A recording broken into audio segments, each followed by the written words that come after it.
ನಮಸ್ತೆ ಗೆಳೆಯರೇ, ನಾವು ಒಂದು ವಿಶೇಷವಾದ ದೇವಸ್ಥಾನಕ್ಕೆ ಬಂದಿದ್ದೀವಿ. ಅದು ಯಾವುದಪ್ಪ ಅಂದರೆ ಶ್ರೀ ಲಕ್ಷ್ಮೀ ವೆಂಕಟೇಶ್ವರ ದೇವಸ್ಥಾನ ಗಬ್ಬೂರು. ಇದು ಎಲ್ಲಿದೆಪ್ಪ ಅಂತಂದರೆ ರಾಯಚೂರು ಜಿಲ್ಲೆ ದೇವದುರ್ಗ ತಾಲೂಕು ಗಬ್ಬೂರು ಎನ್ನುವ ಗ್ರಾಮದಲ್ಲಿದೆ. ಈ ದೇವಸ್ಥಾನದಲ್ಲಿ ಏನಪ್ಪ ವಿಶೇಷತೆ ಅಂದರೆ ತುಂಬ ಸುಡುತ್ತಿರುವ ಬಿಸಿ ಬಿಸಿ ನೀರು ತೆಗೆದುಕೊಂಡು ತಲೆ ಮೇಲ್ಭಾಗದಲ್ಲಿ ಹಾಕಿದರೆ ಕಾಲಿಗೆ ಬರೋಷ್ಟರಲ್ಲಿ ತಣ್ಣಗಾಗಿರುತ್ತೆ.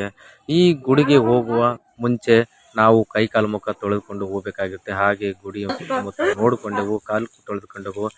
ನೀರನ್ನು ಕುಡಿದ ನಂತರ ಹಿಂದೆ ಇರುವಂಥ ಏಳುಬಾವಿನ ನೋಡಿಕೊಂಡು ಈ ಗುಡಿಗೆ ಪ್ರವೇಶನ ಪಡೆದುಕೊಳ್ತೀವಿ.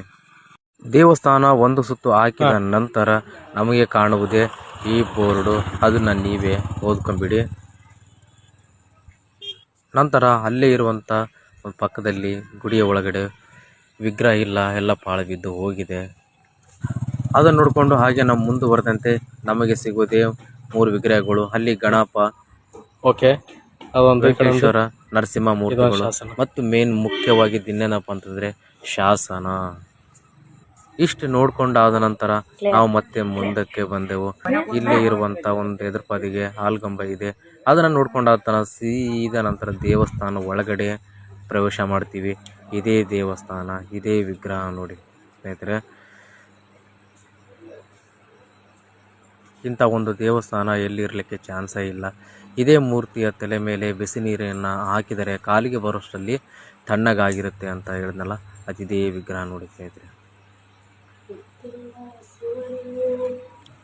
ಹಾಗೆ ನಾವು ಈ ಮೂರ್ತಿಯನ್ನು ನೋಡ್ಕೊಂಡಾದ ನಂತರ ಇನ್ನೂ ಯಾವ ಮೂರ್ತಿಗಳು ಇದಾವೆಪ್ಪ ಅಂತಂದರೆ ರಾಘವೇಂದ್ರ ಫೋಟೋ ಇದೆ, ಬಜರಂಗಿಯ ಒಂದು ವಿಗ್ರಹ ಇದೆ. ಹಾಗೆ ಒಂದು ಮೂರ್ತಿಯ ಒಂದು ರೌಂಡನ್ನು ಹೊಡಿತೀವಿ. ಸುತ್ತ ಕಾಯಿಗಳನ್ನು ಕಟ್ಟಿದ್ದಾರೆ. ಇಲ್ಲಿ ಭಜನೆ ಮಾಡಲು, ದೇವಸ್ಥಾನಕ್ಕೆ ಅರ್ಚನೆ ಮಾಡಲು ಎಲ್ಲ ರೀತಿಯಾದಂಥ ಸಾಮಗ್ರಿಗಳು ಇಲ್ಲೇ ಇದ್ದಾವೆ.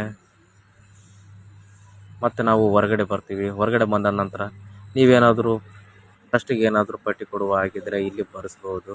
ಹಾಗೆ ಒಂದು ದೇವಸ್ಥಾನ ಒಂದೊಂದು ಸಲ ನೋಡ್ಕೊಂಡ್ಬಿಡಿ. ಈ ದೇವಸ್ಥಾನದಲ್ಲಿ ಇನ್ನೊಂದು ಶಿವಲಿಂಗ ಇದೆ. ಶಿವಲಿಂಗಿಗೆ ಅಪೋಸಿಟ್ ಯಾರಿರ್ತಾರೆ ಹೇಳಿ, ನಂದಿ ಇರುತ್ತೆ. ಹಾಗೆ ಪಕ್ಕದಲ್ಲಿರುವಂಥ ಇನ್ನೊಂದು ದೇವಸ್ಥಾನಕ್ಕೆ ಬಂದಿವಿ. ಅಲ್ಲಿ